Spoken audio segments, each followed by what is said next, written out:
Tabitha Bonilla was 21 years old when her father was deployed to Iraq in 2003. The next year, her father paid the ultimate sacrifice. Sergeant First Class Henry Bacon was not just a soldier in the U.S. Army. He was a husband and a father that loved his family more than anything. There's one thing that I can say for sure about him is that I knew, my brother knew, my mom knew that we were his favorite. Some people just leave you with such a security that, you know, even if they're not here, you know how much they love you, and you know that they want to be home with you as much as you would like for them to be home too. But I think my brother and I were just grounded in respect for what my dad was doing, and so we just felt proud of him wherever he was.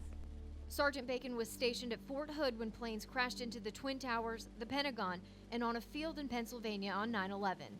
The sergeant's daughter knew her father would soon be deployed, as well as her fiancé, Orlando Bonilla, an Army captain.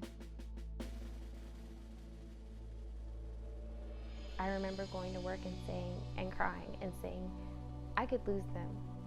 I think that my dad and my fiance could die over there. Like I think we're gonna go to war, and I think they could die.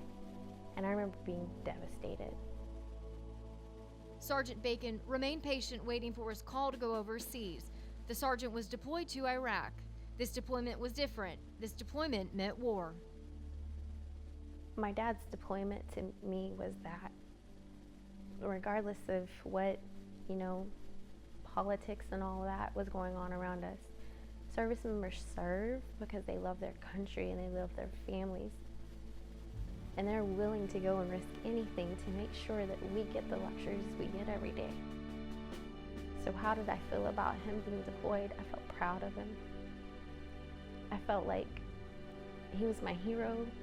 I believed in him, and I believed in what he believed in. The week Tabitha's husband Orlando was set to deploy, she got word that her father had been killed in Iraq. Less than a year later, she received news that Orlando had been killed in a helicopter accident in Baghdad. So on Sunday, everybody playing is going to have a sticker of a different fallen hero on their helmet. In a team meeting on Wednesday, the Carolina Panthers found out why this salute to service game would be like no other. Okay, so understand this means a lot to a lot of these people, and what you're doing is a tremendous service, and a lot of these people really do truly believe in who you guys are. The players spent time reading the bios of the fallen hero they'll be playing for and signed replica helmets that will be given to the families on Sunday. The Walter Payton Man of the Year will be wearing Sergeant Bacon's initials on his helmet against the Green Bay Packers. It's definitely humbling. It's a great opportunity for us to give back to those families that are grieving right now, and we just want to let them know how much we appreciate them for all that they've had to go through. We sit back and we think about ourselves as football players, and we get injured for playing the game that we love, where these guys, they go to war to protect our country and they could potentially lose their lives. And I think it's truly a great act that they're doing for us, and we can't thank them enough. With Sergeant Bacon claiming North Carolina as home, he instantly became a Panthers fan when the team was founded. Tabitha said her father immediately went out and dressed himself in Panthers gear from head to toe. He was extremely proud that his state finally had a team that he could identify. This is my team. This is where I'm from. North Carolina Panthers is his home. And my mom and I would make fun of him because he had this one black Panther shirt that he wore and washed until it had holes in it. And we used to threaten to throw it away, and you just couldn't. You couldn't.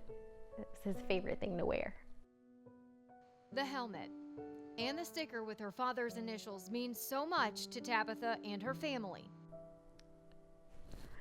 Just how proud he would be. He never would have dreamed or imagined,